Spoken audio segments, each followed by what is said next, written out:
These are people who hate America. These are people who would lynch Jews if they had the opportunity to do so. And these are people who want to see basically an end of American democracy, free market capitalism. These are revolutionaries, and you don't capitulate and give in to revolutionaries. Okay, so based on what you saw play out and what we all saw play out in the 1960s, let's widen this out. Where do you think this is going? It's going to terrorism. It's going to a theater near you. And it's going beyond Jews and Zionists. These are people who hate America. Just yesterday in New York, there was a combined demonstration, anti-Israel and May Day. May Day, of course, is the communist holiday that calls for revolution and the introduction of socialism-communism in the United States. And the ignorance of these people is profound. For example, many of them are still calling for a ceasefire.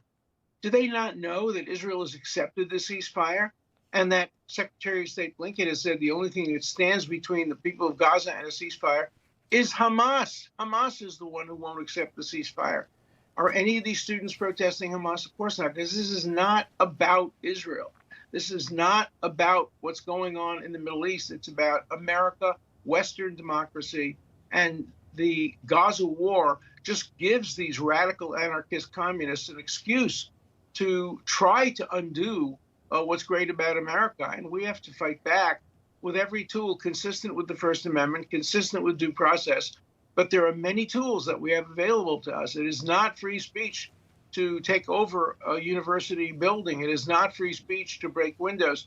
It is not free speech to harass and to threaten Jewish and other students. Those are not elements of free speech. Those are criminal conduct. And I'm putting together a group of lawyers. We call ourselves Heard a Jew, We Sue You. And we're going to start suing not the universities. Some people are already doing that. We're going to sue the individuals who harass people, the individuals who break in and make it impossible for students to go to class.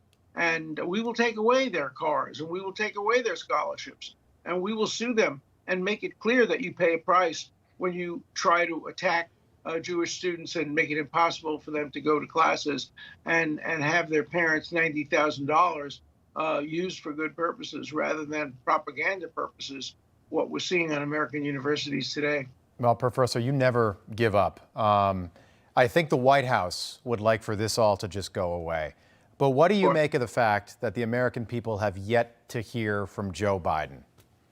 It's a terrible, it's a disgrace. The President of the United States ought to get up there, unequivocally condemn what's going on in these college campuses, and he hasn't done it. He says on the one hand, well, yeah, I condemn anti-Semitism. On the other hand, I condemn those who don't understand what's going on with Palestinians.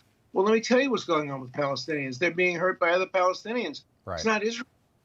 Israel is fighting a defensive war, and Hamas is using human shields in order to kill babies and to kill young people and blame it on Israel. That's what's going on with the Palestinians. And for President Biden to create a moral equivalence between Israel's self-defense actions and virulent anti-Semites is to do precisely what he claims Donald Trump did in Charlottesville, which Trump, in fact, didn't do.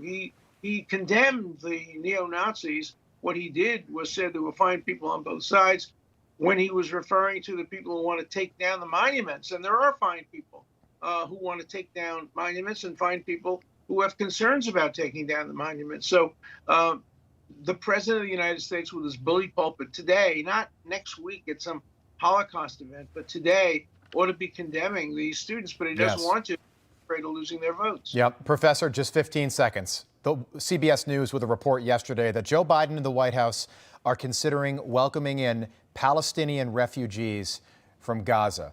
Is that a good idea? It's a terrible idea. No Arab country, no Muslim country will take in Palestinians. And now we're going to take in people without vetting them the way we're taking in people from the borders. And it's just to increase the number of potential terrorists. That's number one. Number two, you don't reward these kinds of unlawful protests by giving them what they wanted.